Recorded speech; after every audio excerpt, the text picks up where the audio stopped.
Valley Club, some of the rewards for Kiln Tower were revealed. Are they a big fail, and is it still going to be worth it for you to build your roster in order to climb as high as possible? Start saving your energy right now for some great event rewards, including shards for SpiderMan Pavitra. What can you buy with these shiny coins, and are the Masters of Evil still worth building? We're answering these questions and more in this edition of Monday Mailbag. If you're ready for all of that, then you know what to do, Valley Club. Find that like button and let's go smash it. And welcome back to the ValleyFlyin channel. I hope you're having a happy Monday. I am ValleyFlyin. We are talking all about Escape from Kiln. Is it still worth pushing now that we know some of the rewards have been revealed? Also, golden hour. How easy is it going to be for you to get SpiderMan Pavitra? But before we get to all that stuff, if you haven't done so already, hit that subscribe button for more great Marvel Strike Force content. At least 5 Marvel Strike Force videos per week on this channel. Usually there's more. We had question and answer videos and everything to help keep you up to date in Marvel Strike Force. Also want to mention that I just got this new shirt from the folks over at INTOTHEAM who have sponsored several videos in the past. If you want to check out some of their awesome products, check out the link down below where you can save up to 10% off your entire order. Well, let's jump right into what was revealed on Friday. The rewards for escaping all 46 floors for Escape from Kiln. Break free as many cells as possible. Earn mini uniques for gear 16, 17, and 18. So all teal stuff.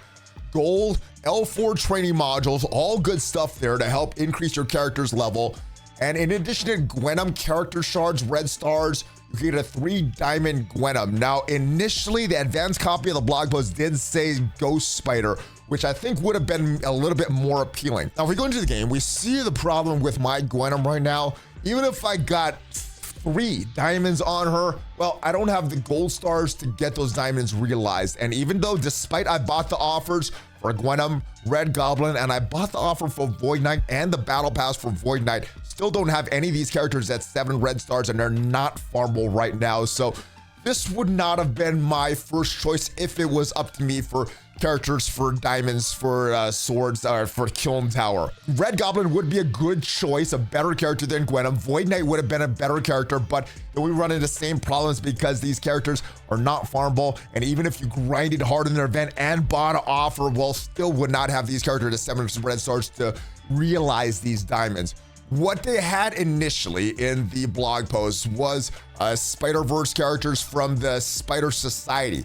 And I thought that would have been a good choice because Ghost Spider, I did have a diamond on her. I do have one that I pulled, but would have been a better choice because these are farmable characters, been farmable for a while, which would make them easier to get these stars on the, or get these, realize these diamonds on these characters. So for me in particular, I would have preferred it to remain Ghost Spider. Also, what she does with her basic kind of counterattacks, she applies the blinds if you have her as strikers. So in my opinion, Ghost Spider would have been a better selection here. Let me know who you would have liked.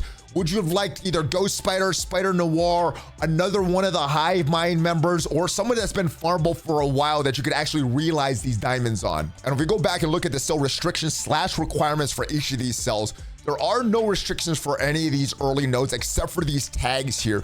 You don't need to meet any restrictions as far as yellow stars or red stars. Only what's met here as far as the tags or their gear requirements starting at cell 20 and above. Now, one of the big problems here that I see as far as pushing and leveling up your characters, even if you level up your characters, you still may not be able to get through this section with a Spider-Verse skill here, geared to 18.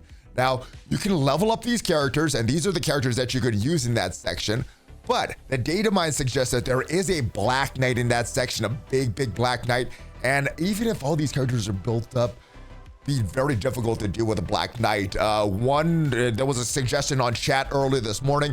Maybe you could use like something for Black Cat and start to target Black Knight, and then with Penny Parker can stun him very early on. Problem is she is not released yet and won't be released till Friday. This, of course, is going to be released. The Escape from Kiln will be released this Wednesday, so wouldn't be able to do that right away. But yeah, it's going to be a problem unless these characters are really built up. Tomorrow we should have a little bit more definitive information whether it's worth it or not for you to build up these characters. Now, if you got to cell 40 before, you should be able to get them pretty easily because it doesn't look like any of the restrictions or any of the enemies have changed from cell 1 through 40, but cell 41 through 46 is where it got a little more difficult, where they had everything added. So let me know what you're planning to do. If you're planning to just do what you did last time and see how it goes and see how far you could get, or let me know if you're waiting till this is released so you can see these rewards for yourself to determine if it's worth it or not for you to build up these characters just to attempt this. And moving on to the release event for SpiderMan Pavitra, the latest member of the Spider Society. Very unsure how easy or hard this is going to be. Most of the scoring is going to be from campaign nodes, getting these shiny coins, although there's no indication of how many shiny coins we're getting per campaign energy spent. If we look at the scoring for this event, most of the scoring is going to be from earning these shiny coins. There do have some bonus scores if you did unlock the Spider Society, and even more at certain star levels. But normally when the devs calculate these events, they don't calculate all the spending in just to get the meta item. The meta item should usually be pretty easy to obtain. So it's all gonna be about these shiny coins. Now we don't know how many shiny coins we're getting per campaign energy, like he said, but if we look at where we need to get to, milestone 62,000 points is where you're gonna get the meta item, the sun rays there. And if we want the sun rays 62,000 points, this is an 8-day event, which means that if we're getting 8 shiny coins per campaign energy spent, we should have more than enough to get all the way to milestone 14, not just milestone 13.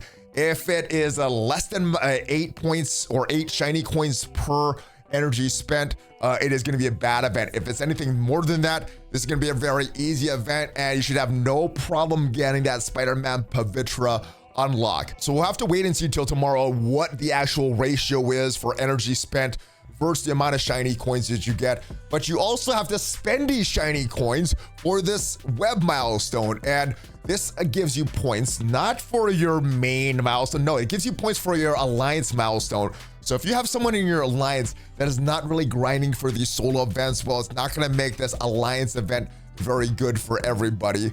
But you do need to spend these shiny coins. Now, no indication in this blog post what you can buy in the shiny coin store. There's gonna be good stuff, it's gonna be bad stuff, probably gonna be some teal things, and I'm hoping there's some good character shards, maybe some dark promo credits. Let me know what you think is gonna be available in the shiny store when it launches tomorrow. But it is Monday, so let's move forward with the questions of the week. Thank you for everybody that left a question. Only 2 this week, so if there are some pressing questions for Marvel Strike Force that you want to get answered, make sure you remember Discord, go to the mailbag channel, and leave your question. But questions this week: I finished building a Superior 6, wondering if I should build up Masters of Evil. I have Kang at 17, Ultron at 16, and the rest at Gear Tier 12.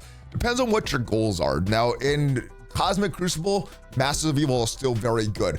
This is what I would recommend. I have Kang built up, and Kang is a character that I'm gonna continue to build up because he has a lot of value. Ultron, I'm probably gonna leave him at this point right here. Now, the characters that I do use more often than the rest is Kang and Titania, and then third would be Moonstone.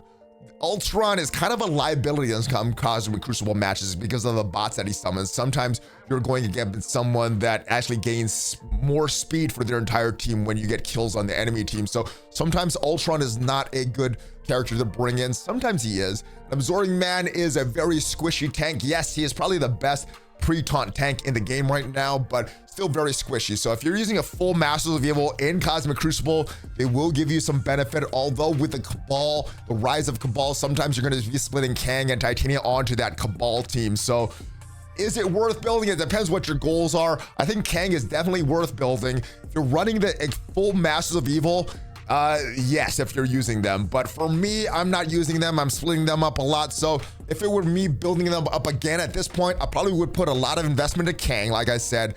Some into Titania. Probably I'm eventually going to get her to level 100 as well. Probably leaving Moonstone at level 95. And the rest of these guys I hadn't built up from before and probably leaving them there right now. Hey, Valley, new player here. Just got Green Goblin Classic and smashing with him. Nice. Congratulations, brother. All right, what is a good team for Mystic Villains? Got Black Cat. I think it means for Black Cat. Nothing I do seems to work. So you do need Mystic Villains for Black Cat. You're gonna need it for nodes 3 and node 7. So this is my section of Mystic Villains right here. Dr. Doom is great. Dormammu is great. I'm assuming that you have those characters already if you have Green Goblin Classic, although as a newer player, you might not have them. Morgan Le Fay is great. Hela is great, but if you're a brand new player, you might not have these 3 best characters right here. So Hela would be a good choice. Maybe Mr. Negative. I'm not sure if it's worth putting the resources into him at this point if you don't already have him built up.